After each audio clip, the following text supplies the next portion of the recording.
The people working at Sweet Baby should not be left to suffer on behalf of the studios that employ them. There's a Steam group that lists the stuff they worked on. They tried to go after a dude, it didn't work out for them, and now they're getting their shit kicked in. The Guardian has made... No, they haven't. Shut up. Fuck off. Keza MacDonald. It's me in a wig. I'm playing both sides. So I always come up on top. The thing that kicked off Gamergate, that hashtag Gamergate, came about because of an article called "Gamers Don't Have to Be Your Audience, Gamers Are Over," and a slew of other articles that were rapidly released that echoed it. And something very significant about that article wasn't just that, oh, the game industry's more diverse, we have to appeal to all these different people. Because look, all these people have come into the games industry. Never mind that means actually it appeals to them anyway.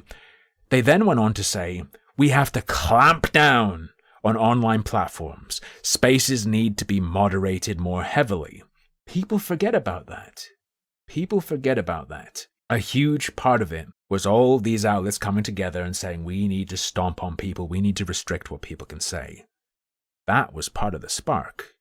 And that's what we have again. That's really why it's similar to Gamergate, because of the Sweet Baby Inc. employees, contractors, whatever they are, calling to have this guy nuked off Steam, to have the curator page he made nuked off Steam.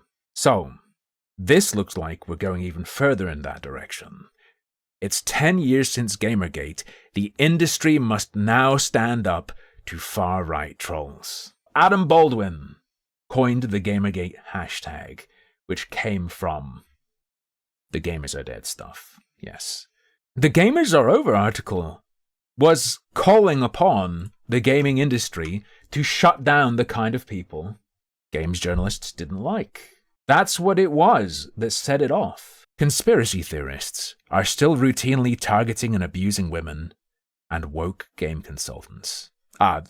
Equivalent categories of individual, woman and woke game consultant. The two genders. With a small studio currently under fire, the games industry's silence is deafening. Small? Literal small number of people. Who are their clients? They're pretty damn large. Is that going to be mentioned? 10 years ago, a game developer's aggrieved ex-boyfriend published a vindictive screed accusing her of trading sex for favorable reviews of her indie game. I'm not sure that happened. Did Aaron's post say that?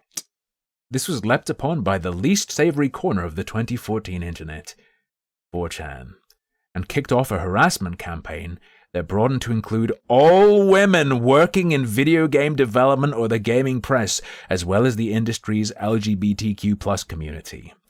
This is schizophrenia. This is mental illness. Sensing blood in the water. Alt-right agitators on YouTube and Steve Bannon's Breitbart jumped on the bandwagon and soon began to steer it. And Gamergate, as this manufactured outrage became known, mutated into one of the first fronts of the modern culture wars, driven by social media, misogyny, and the weaponized disaffection of young men. Many of its tactics became part of the Trump election playbook. This is a fantastic story. This is a nice blend of truth. Because a major issue was that the inclusion of people like Milo, we're not to mention Milo there, because Milo's pretty hated. You can mention Steve Bannon and Milo if you want to get maximized hate. Milo's inclusion was actually controversial within the people who would call themselves pro-G or Gamergaters. That was a huge schism.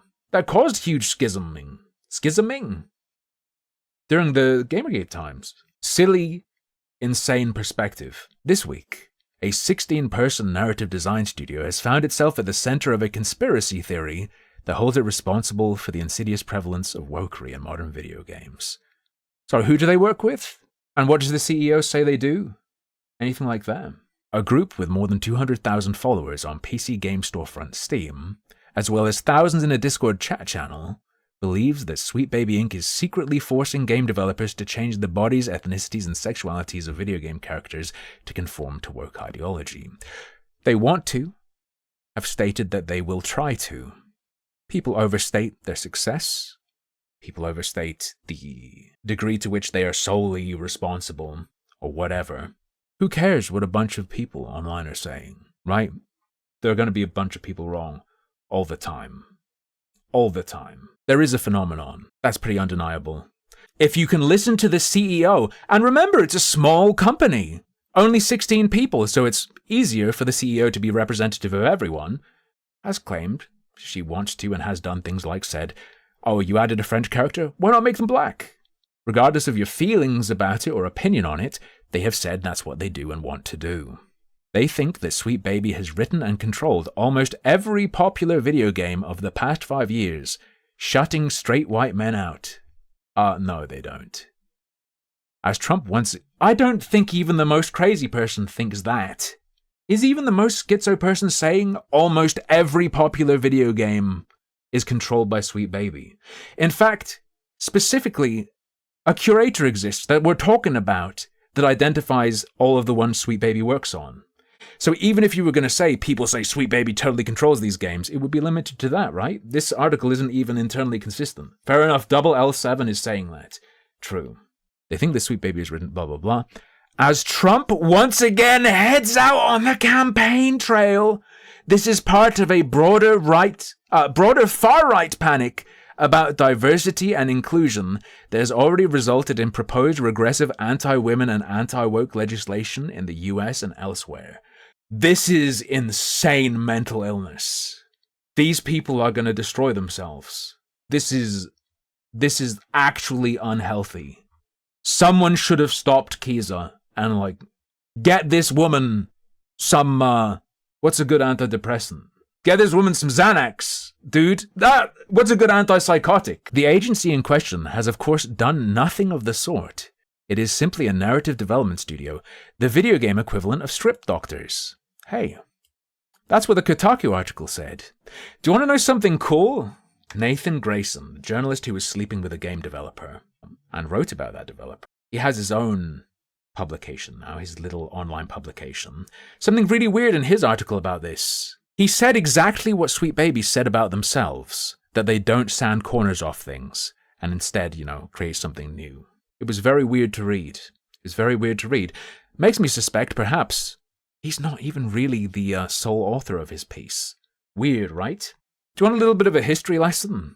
Do you want to know what we learned about in Gamergate? Journalists, game journalists, and journalists who write for sites like Guardian, have a tendency to form private groups together, wherein they discuss what and how to cover what. They talk about what's the right way to cover something to support a person they have connections to.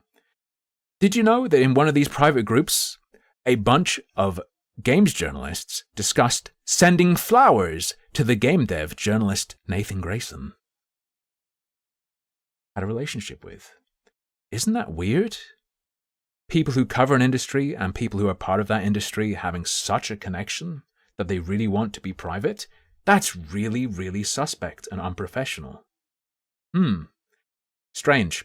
Anyway, that works with video game developers to ensure... Wouldn't it be strange if there was a group like that right now where they discussed exactly the phrasing they were going to use in their articles, and that's why they're echoing and mirroring each other? But, of course, it doesn't really matter if they have a group like that or not, because they are very clearly looking at each other's articles and echoing it.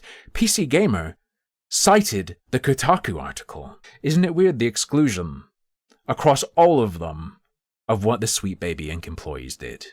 Of how they tried to sick people on an individual to get him wiped off Steam. Weird. I wonder if this article will include it. Anyway, works with game developers to ensure their plots make sense and their characters aren't embarrassingly out of touch. Their plots make sense and their... Oh, isn't this weirdly similar phrasing to the Kotaku article? That's really weird. The consultancy's mission statement is to make games more engaging, more fun, more meaningful, and more inclusive. It cannot dictate the developers feature, for example, black female leads in their games. So, it can pressure them.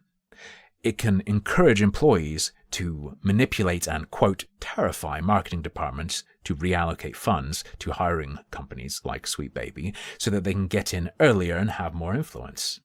Right? That mechanism itself is insidious regardless of what they're using it to do. It does not have the power to dictate anything, but its employees are nonetheless bearing the brunt of an online mob's ire. They're being doxed, threatened, and abused online. I ain't seen no docs. I feel like I would have. Also, if they're recommending dog shit, and they're being trusted, and the companies are accepting dog shit, why is that good? Is that good? Is that fine? 10 years ago, it was female games journalists and critics in the firing line. I love this though. Okay, so this is delusional. Again, mental illness, not real, a lie. But I love this lie because Gamergate was so good, you could do whatever the fuck you wanted to a male games journalist. People would abuse the fuck out of them, genuinely do fucking horrible things to them, dox them, threaten them in real life. And they'd complain about it. And they'd be yelled at for complaining. It was so good. It was so good. It was just open season on male games journalists. Might happen again. I'm not suggesting you do anything. I'm just letting you know that because they have to paint their opponents as only targeting women and being all about women, it means if anything happens to men on their side, they have to shut up and take it. It's so cucked and funny. This time it's narrative designers. But the conspiracists' message is the same. Diversity has no place in games. If that were the message, it would be incredibly based, but it's not. If you are a woman, queer, or a person of Oh! Sorry, I thought they were listing genders. If you're a woman, queer, or a person of color working in this industry, you should expect the worst. That someone will make a list of your achievements on Steam? That someone will list all the things you worked on? That's the worst? People knowing what you've worked on is the worst? I guess if you worked on Suicide Squad, as Sweet Baby advised on, that would be the worst. I'd feel pretty bad about being credited. Nathan Grayson of Aftermath and Alyssa Mercanti of Kotaku have both investigated the origins and sprawling nature of the Sweet Baby conspiracy theory. Was it Nathan Grayson and Zoe Quinn, or was it someone else? It was. Okay. So Nathan Grayson is the guy who had a relationship with Zoe Quinn. Here's something very weird. 10 years ago, a game developer's aggrieved ex-boyfriend published a vindictive screed accusing her of trading sex for favorable reviews of her indie game. I don't think that happened in the vindictive screed. Grayson was mentioned though, their relationship was mentioned, and from there people figured there was an issue. Isn't it weird? Maybe it will come up to not mention that was Nathan Grayson. Isn't it weird? Should be worth noting that these people are all fucking crazy and have a massive chip on their shoulder that they've been carrying for 10 years. They might be a lot more vulnerable this time, and they're probably a lot more vicious this time as well, which might lead them to overreaching a lot more. Nathan Grayson of Aftermath and Alyssa Mercanti of Kotaku have both investigated the origins and sprawling nature of the Sweet Baby conspiracy theory. Its proponents draw preposterous connections between the consultancy and BlackRock, and the funding crisis affecting the wider games industry. This is far from the first time since Gamergate that such harassment has spilled over. Depressingly, coordinated abuse. This is a conspiracy theory. The idea that there are people organizing, saying stuff to these people. This is literally a conspiracy theory. This is not real. It's not coordinated abuse. Against game developers is now somewhat routine. Emergent abuse, I'm sure, occurs. Right? Coordinated abuse? You're going to have to prove that. Against game developers is now somewhat routine, especially if they do something so audacious as to include pride flags in Spider-Man's Manhattan, or take their time implementing mod support for Baldur's Gate 3. Okay, this is an example of people loving a gay game so much that they want more stuff to do with it, though. Isn't this sort of the opposite of what they're saying the motivation is? Baldur's Gate is like an omega-inclusive super LGBT game, and people are mad that they're not getting more out of it. A full 91% of devs surveyed by the Game Developers Conference last... Right. we've seen who goes to GDC. Last year said that harassment from players was an issue, 42% calling it a very serious issue. When Gamergate was going on, the silence from much of the video games industry was deafening. Instead of standing up for the people that were being targeted, almost everyone who wasn't being directly attacked by Gamergate's mob stuck their fingers in their ears and tried to pretend it wasn't happening. Media outlets, game developers and publishers alike, perhaps motivated by a fear of making things worse or of alienating what they feared was a sizable part of their audience, failed to speak out in defense of women until it was too late, if they spoke out at all. If they did, it wouldn't do anything. It would be really funny if they did. What do they think will happen if they all go, "Guys, people on social media are really mean! Leave the women alone!" What do you think's gonna happen? Yeah, it's gonna get a lot worse. It's gonna get a lot worse. People who work on games are fucking freaks. There's a reason, not necessarily in a bad way.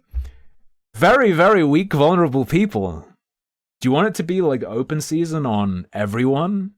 From the perspective of the more bullying inclined of us? Where are we up to? IGN, then the most popular games website in the world, published a stunningly weak exercise in both sidesism about recent unpleasantness that failed to even call the movement by name. Name the gamers! Name them! Hey guys, thinking Sweet Baby's fucking dog shit is a conspiracy theory. The evil gamer swarm controlled by Donald Trump, they're gonna kill all of you though. That is real and true. The games industry's failure to speak out decisively did not calm the situation. When people shut the fuck up, it did sort of slow and stop. It would have. The problem is, a lot of people were making a lot of money out of being victims, so... And a lot of people were happy to indulge them. Doing nothing did not dissuade the mob. It merely left people... So what did? What slowed it down? It merely left people who were in some cases being harassed out of their homes and workplaces. People who chose to leave their homes and workplaces feeling alone, furious, and often afraid. Back then, the main targets were female developers, journalists, and critics. This time, it's a group of narrative consultants. I only know who 4 of them are. The 2 I'm pissed at are the ones who were trying to go after that guy on Steam. Name all 16 right now, chat. You're gonna kill these people, apparently. So what are all their names? Do you even know them? Do you know who they are? Who are these 16 people you've been harassing? I don't even know who they are. Blah, blah, blah. In the 10 years since Gamergate, the culture wars that were fermented in gamer forums. Yo! She read Lee Alexander's piece before writing this. 100%. Fermented gamer goo has spread out to poison almost all aspects of our lives. I cannot state enough, over and over again, how sick these people are. Professional gaming, people who are games industry adjacent, like this person writing about it. They're so sick. They're ill. Stuff is wrong with them. They deserve the audience they have, in other words. Because remember, even people who hate you and despise you or want to destroy you are your audience. Just saying. The last decade has taught us that these people will not simply go away. Go away where? You want to fucking kill them? What do you mean? These people will not simply go away. You think they're going to go away if some fucking retard who released who worked on a $70 dog shit game that no one liked, saying, "Stop being mean," that's going to do it? What are you talking about? There may always be those who believe that the mere presence of women and minorities in their video games, or their Star Wars, or their halls of cultural or political power, is an affront, a symptom of the woke mind virus. I feel like Spoon might agree with this. I don't think many others will go quite that far. But we have also learned that... Can I just say for the record, I fucking hate Star Wars. Put all the women in it, whatever, I don't give a fuck. Dog shit. But we have also learned that ignoring them does not help. It only makes things worse. The people working at Sweet Baby should not be left to suffer on behalf of the studios that employ them. There's a fucking Steam group that lists the stuff they worked on. They tried to go after a dude, it didn't work out for them, and now they're getting their shit kicked in. Happens. Happens every day. To all sorts of people, in all sorts of situations. Alright? Individual developers are braver these days about speaking out on social media. My greatest warrior sending a tweet. The director of Alan Wake 2 posted that conspiracy theories claiming Sweet Baby forced the developer to change a character's ethnicity were absolutely not true. This is a significant event to these people. This means a lot to the author of this article. I can't state enough times how diseased these individuals are. And Mary Kenny, dissociative disorder subconsciously. Mary Kenny, associate narrative director at Marvel's Spider-Man developer Insomniac Games, has also tweeted strong denials. It was Insomniac who had that insane DEI video, right? That shamed Asian men for being girly boys? Inadvertently, they didn't mean to, but they did. Their hyper-racist video. But companies themselves need to follow suit. Publishers and developers that have worked with Sweet Baby Inc. include Warner Bros. Games. Wow, that's really big. That's a huge company. And PlayStation's Santa Monica studio. Wow, this little group of 16 people have no connections to anything major, do they? Where are their statements of support? Are they going to publicly defend the people they worked with on multi-million-dollar games from false accusations, or let the trolls control the narrative? I fucking pray for them to say something. I pray. I hope the devs put on like their karate outfits and we get more anti-Gamergate stuff. Where they're like, Gamergate, I challenge you. I'm going to kick your ass. Just, oh god, dude, people who work on games are the weirdest people in existence. Please try to be heroes. It would make my year if they came out and tried to be heroic. Nobody is forcing diversity into video games. It is happening naturally, as players and developers themselves diversify. One of Sweet Baby's goals, as we just listened to, is to accelerate the rate at which minority people get into the industry. So, regardless of your opinion on it, yes, it is being pushed. Regardless of opinion, it is true to say it's pushed. Also, again, yes, Elistor, very copy-paste. Very similar to the Gamers Are Over articles. They're trying to echo it. They're just echoing each other. It's the same thing that happened before. Gamergate didn't intimidate women out of video games 10 years ago. And we won't be intimidated now. Literally, how could you be? The games industry knows that a greater breadth of content, featuring a greater breadth of characters made with... If you care about story in games, you're already not a gamer, I'm sorry. You're excluded. Fake gamer. Made with the contributions of a greater breadth of people, is good for creativity. Why? Is it? I think it actually doesn't necessarily have any bearing. And for business, no matter what some aggrieved gamers may think, this time it must make its support perfectly and unequivocally clear. Right, what are they hoping to happen? Because, I mean, you're not going to stop people from being annoying online, right? Studios coming out and saying, no, don't be mean to women, is not going to do anything. Watch the play. I think the desired outcome is for studios to go, hey, stupid gamers, no one was forcing diversity into video games, but because you're so against it and so racist, now we are. You know, they want them to pull a stunt, turning everyone black to own the gamers, handing out the shoe polish to own the chuds. Bebe Suka. They even had to turn their own logo black. They can't help themselves. They can't stop.